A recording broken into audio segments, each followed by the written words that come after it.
台中雾峰的中正路最近是画标线，新的标线取消本地有的机车优先道哦，新设倒弯的车道。有民众是批评讲，这个路头倒弯的车道，时间当挖到市场各巷仔口哦，实在是无必要。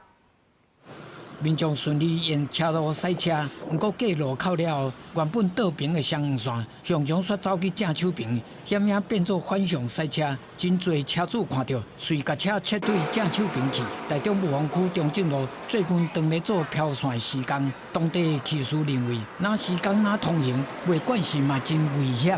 工作人员我也会担心，我会撞到他还是怎么样啊？嘿啊，大家都要小心，变成说大家都要。 加倍小心这样。民众讲定位漂线了后，取消原本的机车优先道，增加倒弯专用道，和原本的设计差真多。若大小只车咧抢路，真侪路口的倒弯路，嘛我向车辆无法度入去的巷仔，也是菜市啊。民众讲无使用，佫增加罚款的风险。为什么你们现在这里不能过马路了？双黄线画在那里，这里不能过马路了？菜市场没有开车进来了啊，开车进来很少啊。 对啊，机车而已啊。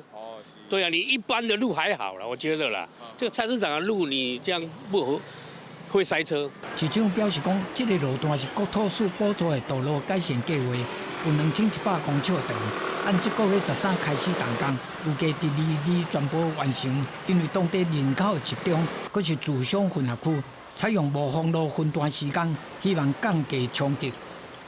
将左转车流独立，改善左转车流阻碍直行车流的情形，并减少直行车流右切与后方车辆产生擦撞之事件。